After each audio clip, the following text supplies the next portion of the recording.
اور دعا اس دولت کا نام ہے جو صرف مومن کے پاس ہے، کافر کے پاس نہیں۔ نبی پاک علیہ السلام نے فرمایا الدعاء صلاح المومن، دعا مومن کا ہتھیار ہے، کافر کے پاس یہ ہتھیار نہیں ہے۔ مومن جب اپنے مالک کے حضور دعا مانگتا ہے نا، دنیا میں آپ کسی سے زیادہ مانگے تو وہ ناراض ہو جاتا ہے، وہ کہتا ہے بھائی تو نے تو کام بنا لیا ہے، کل بھی دیا تھا، پرسوں بھی دیا تھا، روز روز تجھے کون دے؟ میرے نبی پاک علیہ السلام نے فرمایا جو اپنے رب سے زیادہ مانگتا ہے رب اس سے زیادہ راضی ہوتا ہے، زیادہ راضی ہوتا ہے۔ اب دعا مخصوص اوقات نہیں دعا کے، فرمایا اذا دعان، جب بھی دعا مانگو گے تمہارا رب تمہاری دعا کو، جب بھی دعا تو دعا کرتے رہنا چاہیے، ہر وقت دعا میں بندہ شامل رہے، اللہ کے ذکر میں شامل۔ یہ جو قرآن مجید نے کہا نا یا ایھا الذین آمنوا اذکروا اللہ ذکرا کثیرا، اے ایمان والو اپنے رب کا ذکر کثرت سے کرو، وسبحوہ بکرۃ واصیلا، اور صبح و شام اسی کی پاکی بیان کرو۔ تو اس سے مراد یہ نہیں ہے کہ تسبیح لے کے سارا دن مسجد میں بیٹھے رہو اور کام کوئی نہ کرو، بلکہ اس کا مطلب یہ ہے کہ روٹی شروع کرو تو اللہ کے نام سے، اختتام کرو تو اللہ کے نام، سو جاؤ تو رب کا نام لے کے، سویرے اٹھو تو اللہ کا نام لے کے، جب تمہیں کوئی چیز اچھی لگے تو ماشاءاللہ کہو، جب کوئی مصیبت آئے تو کہو انا للہ و انا الیہ راجعون۔ تو سارا دن اللہ کا ذکر جاری رہے گا۔ نبی پاک صلی اللہ علیہ وسلم نے مسلمان کو ایک دوسرے سے ملنے کا طریقہ بتایا۔ مصیبت آئے تو کیا کہنا ہے؟ صرف فوت کی پہ نہیں کہنا، اس کی وضاحت کر دو۔ کوئی بھی الذین اذا اصابتہم مصیبہ، جب بھی کوئی مصیبت آئے اللہ کے بندے کہتے ہیں ہم اللہ کی طرف سے آئے ہیں اور اللہ کی طرف ہی ہم نے لوٹ جانا۔ تو میرے عزیز ہر وقت اللہ کا ذکر جاری رہے گا، ہر وقت زبان پہ رب کریم کا۔ دیکھیں نا نبی پاک علیہ السلام نے ہمیں ملاقات کا طریقہ بتایا۔ ایک صحابی آئے تو انہوں نے آ کے کہا السلام علیکم، نبی پاک علیہ السلام نے فرمایا رب تعالیٰ نے اسے 10 نیکیاں عطا فرمائی ہیں۔ دوسرے آئے تو انہوں نے کہا السلام علیکم ورحمۃ اللہ، تو محبوب فرمانے لگے، امام بہقی نے اس کو لکھا ہے، محبوب فرمانے لگے رب کریم نے اسے 20 نیکیاں عطا فرمائی۔ ایک اور آئے، عرض کیا السلام علیکم ورحمۃ اللہ وبرکاتہ، محبوب فرمانے لگے اللہ نے اسے 30 نیکیاں عطا فرمائی۔ اچھا اس کا مطلب کیا ہے؟ السلام علیکم، تم پر سلامتی ہو، سادہ ترجمہ یہ ہے کہ تم سلامت رہو، تم سلامت رہو، ورحمۃ اللہ وبرکاتہ، تم پر اللہ کی رحمت بھی ہو اور اس کی برکتیں بھی ہو۔ وہ کیا کہتا ہے؟ وہ کہتا ہے وعلیکم السلام، تم پر بھی سلامتی ہو، ورحمۃ اللہ وبرکاتہ، اللہ کی رحمت ہو اور اس کی۔ یہ جو مسنون دعائیں ہیں نا جو حضور نے ہمیں دعائیں سکھائی ہر موقع پہ، ان کا کمال دیکھیے۔ اب ایک مسلمان نے آتے کہا السلام علیکم، اس کا مطلب کیا ہے؟ تم پر۔ اب وہ جھگڑا کرے گا اسے مارے گا، اس کا مال چھینے گا؟ اس نے تو آتے ہی کہا ہے تم پر سلامتی ہو۔ تو جو سلامتی کی دعا دینے والے ہیں وہ جیب تھوڑی کاٹیں گے، وہ غبن تھوڑی کریں گے، ڈاکہ تھوڑا ڈالیں گے۔ اسلام نے لفظ ہی وہ سکھایا ہے کہ فرمایا جب تم نے ملنا ہے تو تم نے دعائیں کرنی ہیں ایک دوسرے کے لیے۔ اب ہمارے ہاں نئے نئے لفظ آ گئے، ٹیلی فون اٹھایا تو کہا ہیلو، اس کا کیا ترجمہ ہے؟ کون ہے، اس کا کیا ترجمہ ہے؟ جی جناب، اس کا کیا مطلب؟ ہم نے دیکھا بڑے بڑے سمجھدار لوگ السلام علیکم کی بجائے کہتے ہیں کیا حال ہے۔ بھئی کیا عجیب بات ہے، بھئی کیا حال ہے کا کیا مطلب ہوا؟ وہ بعد میں کرنے کی بات ہے۔ اور کچھ تھوڑا سا جو ادیب ہیں، جو بیچارے حروف کے پیچ و تاب میں رہتے ہیں، وہ کہتے ہیں آداب عرض ہے۔ وہ کیا ہوتا ہے جی؟ اسلام نے دعا سکھائی ہے السلام علیکم، یہ کتنی خوبصورت دعا ہے۔ جب آپ گھر کے اندر داخل ہوئے تو آپ نے دعا دی السلام علیکم، یہ دعا دی آپ۔ ایک صحابی حاضر خدمت ہوئے، عرض کی یا رسول اللہ صلی اللہ علیہ وسلم میرے گھر میں غربت رہتی ہے، کیا کروں؟ نبی پاک علیہ السلام نے فرمایا جب بھی گھر جایا کرنا گھر والوں سے سلام لیا کر، گھر والوں سے کیا کہا کر؟ السلام علیکم، جب بھی گھر جائے۔ یعنی گھر آیا، اب گھر والوں نے بتایا کہ ماچس کی ڈبیا تو لے آؤ۔ اب یہ دکان کونے پہ تھی گھر والے پہ، وہاں سے ماچس کی ڈبیا لے کے واپس گیا تو کہنے لگا السلام علیکم۔ پھر گھر والوں نے کہا ہو بتانا یاد ہی نہیں رہا، چینی بھی ختم ہو گئی ہے۔ تو یہ پھر گیا چینی لینے، لوٹ کے آیا تو کیا کہا؟ جب اللہ چاہتا ہے تو کہے، جب اللہ کے رسول چاہتے ہیں تو کہے۔ اس کا ترجمہ یہ ہے کہ تو کہہ، تو سلام لے۔ اللہ رسول چاہ رہے ہیں کہ تو سلام لے تاکہ تیرے گھر میں سلامتیاں ڈال دی جائیں۔ تو فرمایا سلام لینی ہے تو نے، اور ساتھ تو نے اس طرح کرنا ہے کہ 3 دفعہ سورۃ اخلاص کو پڑھنا ہے۔ امام قرطبی نے اس کو لکھا ہے۔ اس نے کہا حضور غربت بڑی ہے، غربت بڑی ہے تو کہ وظیفہ بتائیں۔ فرمایا جب بھی گھر جاؤ سلام لو اور 3 دفعہ سورۃ اخلاص پڑھو۔ وہ صحابی کہتے ہیں میں پکا ہو گیا۔ اب وہ کچھ دنوں کے بعد، کچھ عرصے کے بعد، کچھ مہینوں کے بعد واپس آئے تو صحابہ کرام علیہم رضوان فرماتے ہیں ہماری خواہش تھی کہ یہ کچھ بیان کرے، اب بتائے جو وظیفہ لے کے گیا تھا اس کا رزلٹ کیا نکلا۔ کہتے اس نے بڑی حیرت انگیز بات کی، حیرت انگیز عجیب انداز میں۔ کچھ لوگوں کا دل ہوتا ہے نا کہ مجھے ملے میرے پڑوسی کو نہ ملے، اور کچھ کا دل ہوتا ہے یار مجھے بھی ملا ہے اور الحمدللہ میرے پڑوسی کو ملا ہے۔ تو صحابی جب حاضر ہوئے تو صحابہ کہتے ہیں ہمیں تجسس تھا کہ یہ کچھ بتائیں، تو حضور نے فرمایا کیا حال ہے تیرا؟ کہا یا رسول اللہ کمال ہی ہو گئی ہے حضور، میں جب بھی گھر جاتا ہوں سلام لیتا ہوں اور 3 دفعہ سورۃ اخلاص پڑھتا ہوں، میں تو امیر ہو ہی گیا ہوں، میرے تو ہمسائے بھی امیر ہو گئے۔ کتنا پیارا ہے یہ جملہ، کتنا حسن ہے، اتنا اچھا لفظ کسی اور کے پاس ہے ہی نہیں جو الفاظ ہمیں ہمارے رسول نے عطا فرمایا۔ اس کو اپنائیے، اس کو اپنائیے۔ یہ الگ بات ہے کہ لوگ مطلب کے لیے سلوٹ کر لیتے ہیں بڑا سارا، لیکن مطلب کے لیے نہیں۔ جس کو جانے اس سے بھی سلام لیں، جس مسلمان کو نہیں جانتے اس سے بھی۔ تو نبی پاک نے ہمیں مسنون دعائیں سکھائیں۔ رات کو جب سونے لگیں اللہ کے رسول صلی اللہ علیہ وسلم نے ہمیں دعا سکھائی۔ حضور نے فرمایا جب سونے لگو تو مسلم شریف میں فرمایا تم نے یہ دعا پڑھنی، اللہم باسمک اموت و احیا۔ تم نے کہنا اے اللہ میں تیرے نام پر مرتا ہوں اور تیرے نام پر جیتا ہوں۔ نبی پاک صلی اللہ علیہ وسلم نے ایک حدیث میں فرمایا کہ یہ جو نیند ہے نا یہ موت کی چھوٹی بہن ہے، یہ موت کا ایک حصہ ہے۔ جس طرح انسان سو جائے تو کوئی خبر نہیں ہوتی کیا ہو رہا ہے، بالکل وہ اٹھا ہے تو اس نے کہا ہو یہ کیا ہوا۔ سو جاتا ہے نا آدمی اسے خبر نہیں ہوتی، اوہو میں نے تو 11 بجے اٹھنا تھا یہ تو 3 بج گئے، اب اسے خبر نہ رہی۔ سوتے ہوئے لوگ چوری کر لیتے ہیں، بلکہ اس طرح بھی ہوتا ہے کہ آدمی نے گکھڑ اترنا تھا، وہ پنڈی سے آ رہا تھا لیکن وہ سویا ہوا تھا، آنکھ تب کھلی جب کاموں کی آ گیا تھا، اب اس کا اس پر زور ہے۔ تو فرمایا کیا پتا اب تو کھل گئی کاموں کی، جا کے لاہور جا کے کسی جگہ پہنچ کے، تو یہ بھی ممکن ہے کہ کھلے ہی نہ، نیند ہی موت کا سبب بن جائے۔ تو کہہ کے سو کہ یا اللہ تیرے نام پہ سو رہا ہوں۔ اللہ کس نام پہ سو رہا ہوں؟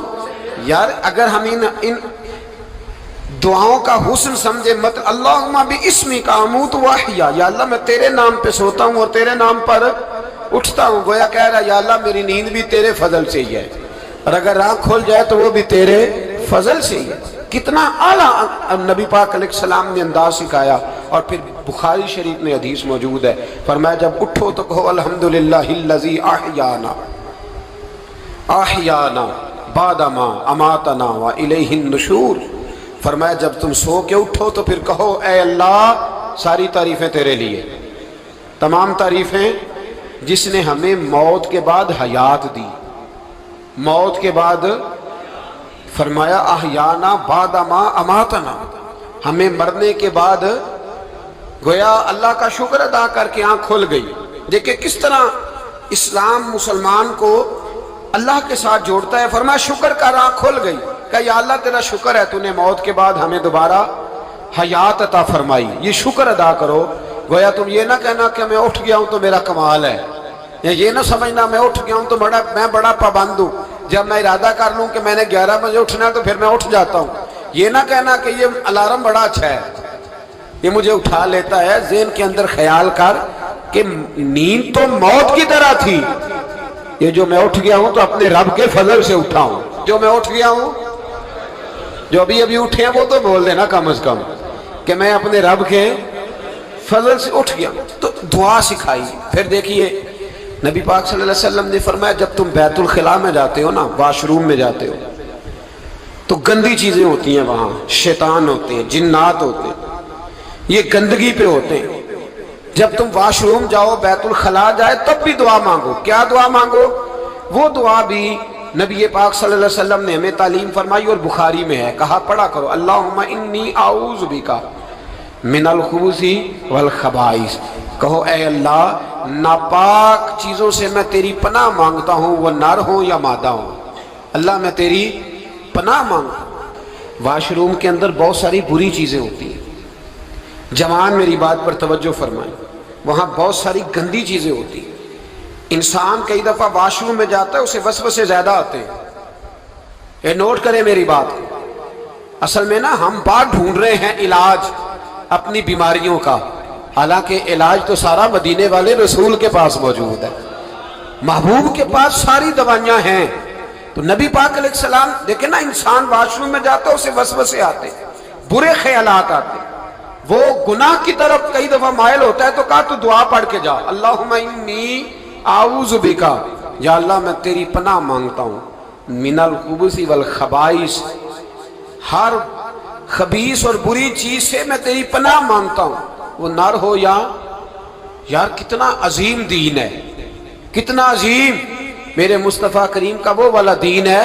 اصل میں اللہ کرے بی اے پاس بچے کو بیت الخلا کی دعا بھی یاد ہو جائے، ایسے یاد ہو جائے، اور اس کے ماں باپ سمجھ لے کہ جوان ہو گیا ہے، تو اب ہو سکتا ہے اس کی طرف شیطان حملہ زیادہ کرے، اسے خراب کرنے کی کوشش کرے، تو لہٰذا اسے دعا سکھائی جائے تاکہ اس کو پہلے سے پتا ہو کہ میں نے اس بے ایمان سے بچنا کس طرح سے۔ اب آپ دیکھیے نبی پاک علیہ السلام نے ہمیں دعا سکھائی، مصنف ابن ابی شیبہ میں۔ کون سی دعا؟ واش روم سے نکلنے کی۔ اللہ اکبر، بڑی زبردست دعا ہے، بڑی زبردست۔ آپ یقین کریں اس ایک ایک دعا پر ایک ایک پورا بیان ہو سکتا ہے، ایک ایک۔ یہ اس لیے نہیں میں کہہ رہا کہ میں کوئی عالم فاضل آدمی ہوں، آپ کہیں گے کہ بتا رہے ہیں میں بڑا پڑھا لکھا ہوں، صرف یہ عرض کر رہا ہوں کہ اس کے فوائد پر، ثمرات پر جو اللہ تبارک و تعالی امت کو دیتا ہے، ان دعاؤں کی جو فضیلت حدیثوں میں آئی ہے، اور پھر جو اس کے فوائد ہے، اور اس پر بات کروں تو ایک دعا تقاضا کرتی ہے کہ اس پر پورا ایک لیکچر ہونا چاہیے۔ دیکھیے آپ واش روم سے نکلے، دعا کیا ہے؟ دعا کے لفظ کیا؟ الحمدللہ الذی، ایک حدیث میں لفظ ہے غفرانک، غفرانک، اے اللہ میں تجھ سے بخشش چاہتا ہوں۔ اور جو مشہور اور معروف ہے مصنف ابن ابی شیبہ کی روایت، فرمایا الحمدللہ الذی اذھب عنی العذاب وعافانی، فرمایا اے اللہ تیرا شکر ہے۔ واش روم سے نکلا ہے تو کہہ رہا ہے یا اللہ تیرا شکر ہے، تو نے مجھ سے اذیت دور کی، وعافانی، اور تو نے مجھے عافیت عطا کر دی، اذیت دور کر دی اور عافیت۔ بولیے واش روم سے نکلا ہے تو کیا کہتا ہے؟ یا اللہ تیرا شکر ہے، تو نے مجھ سے اذیت دور کر دی اور مجھے عافیت۔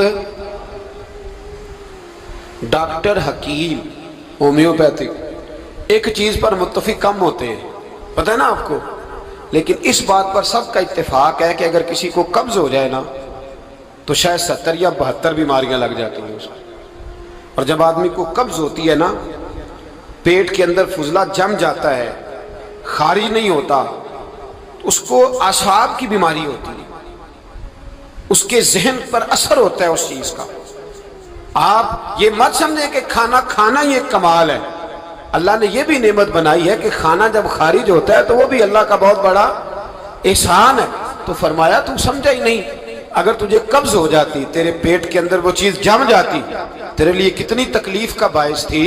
ان لوگوں سے پوچھئے جو اس کے بیمار ہیں، اس کے مریض ہیں، وہ کتنی تکلیف میں رہتے ہیں، سر میں درد ہوتا ہے، سر چکراتے ہیں۔ ایک بہت بڑا روڈ ایکسیڈنٹ ہوا تو ڈرائیور سے لوگوں نے پوچھا کہ مسئلہ کیا ہے، تو کہنے لگا میں قبض کا مریض ہوں، تو میں کھانا کھا لیتا ہوں تو میرے ذہن پر وہ اس قدر زیادہ گیس کا غلبہ ہوتا ہے کہ میں سخت تکلیف میں ہوں۔ نبی پاک علیہ السلام نے ہمیں سمجھایا اور بتایا کہ سمجھ لو یارو، کھانا کھانے کی نعمت تو اللہ نے تمہیں عطا فرمائی ہے، لیکن کھانا کھانے کے بعد اس کا اخراج بھی اللہ کی بہت بڑی نعمت ہے، تو اللہ کا شکر ادا کرو۔ پھر جب آپ گھر سے نکلیں گے تو بھی اس کی دعا ارشاد فرمائی، بسم اللہ توکلت علی اللہ، اللہ کے نام سے گھر سے نکلتا ہوں اور میں نے بھروسہ بھی اللہ کے نام پہ کیا۔ جب گھر سے نکلیں تو کس کے نام پہ بھروسہ کریں؟ بولیے حضرت رابعہ بصریہ رحمت اللہ علیہا، آپ تشریف لے گئیں حج کرنے، جس دن واپس آئیں اپنا اونٹ کہہ گئی جاتی دفعہ، کہنے لگی اللہ میں تیرے حوالے کر کے جا رہی ہوں، اور بسم اللہ توکلت علی اللہ، بھروسہ بھی تیری ذات پہ۔ جس دن واپس آئی نا اسی دن کسی نے بتایا کہ اماں آج ہی تیرا اونٹ مر گیا ہے، تو اونٹ کے سرانے کھڑی ہو کے کہنے لگی مولا میں تو تیرے نام پہ تیرے پہ بھروسہ کر کے گئی تھی، تیرے حوالے، میں تو تیرے گھر گئی تھی۔ تو لوگ کہتے ہیں اماں کے منہ سے لفظ نکلے تو اونٹ زندہ ہو کے کھڑا ہو گیا، کھڑا ہو گیا ہوں۔ تو اماں کہنے لگی نہیں تمہیں ہی غلطی لگی ہے، مرا ہی نہیں تھا، پہلے سے ہی موجود تھا، گویا اپنی کرامت بھی نہیں ظاہر ہونے دی۔ تو بھائی گھر سے نکلیں تو کس لفظ پر کہ یا اللہ میں تیرے بھروسے پہ نکل رہا ہوں، میں اس کے دو فائدے ہوں گے، ایک تو آپ اللہ کی امان میں جا رہے ہیں، اللہ کی امان میں آ رہے ہیں، اور دوسرا جس گھر کو آپ چھوڑ کے جا رہے ہیں اسے بھی اللہ کی امان میں دے کے جا رہے ہیں۔ تو کتنا لذت والی دعا ہے جو نبی کریم علیہ السلام نے ہمیں سکھائی۔ اب ذرا حدیث سنیں خوش ہو کے، دیکھیں حضور نے دعا سکھائی، فرمایا جب دیکھ لو نا کسی کو ہنستا ہوا، کیا کرتا ہوا؟ ماشاءاللہ آپ تو ہنسنے لگے۔ جب کسی کو ہنستا ہوا دیکھو تو کہا کرو اضحک اللہ سنک، یہ دعا یہ بخاری ہے، فرمایا دعا مانگا کرو جب کسی مومن کو ہنستے ہوئے دیکھو تو دعا مانگو اضحک اللہ سنک، اللہ تجھے ہنستا ہی رکھے، اللہ تجھے، بولیے، جل نہ جایا کرو کہ میں پریشان ہوں تو یہ ہنس کیوں رہا ہے، جھلا نہ کرو، بلکہ کیا کہا کرو اللہ تجھے ہنستا رکھے، اللہ تجھے۔ نبی پاک صلی اللہ تعالی علیہ وآلہ وسلم نے فرمایا، ترمذی میں حضرت اسامہ بن زید رضی اللہ تعالیٰ عنہ سے حدیث مروی ہے، حضور نے فرمایا جس نے کسی کے ساتھ احسان کیا اور جس پر احسان کیا، اگر اس نے یہ دعا پڑھ دی نا جزاک اللہ خیرہ، تو فرمایا اس نے اللہ کی بھی پوری حمد کر دی اور محسن کا صحیح شکریہ بھی ادا کر دیا۔ کیا کہنا ہے؟ جزاک اللہ، اللہ تجھے بہترین جزا عطا کرے۔ اس کا ترجمہ کیا ہے؟ اللہ تجھے بہترین، کیونکہ حضور فرماتے ہیں من لم یشکر الناس ولم یشکر اللہ، جس نے بندوں کا شکریہ ادا نہیں کیا اس نے اللہ کا بھی شکریہ ادا نہیں کرنا۔ تو کیا کہنا چاہیے؟ جزاک اللہ خیرہ۔ اور اگر اماں کہتی ہو بچوں کو انگریزی سکھانی ہے تو کیا کہنا ہے پھر؟ شکریہ ادا کرنے میں کیا کہنا ہے؟ Thanks, thank you. وہ خدا کے اس کا ثواب کتنا ہے؟ بولے انگریزی ایک زبان ہے، اس کو زبان ہی رہنے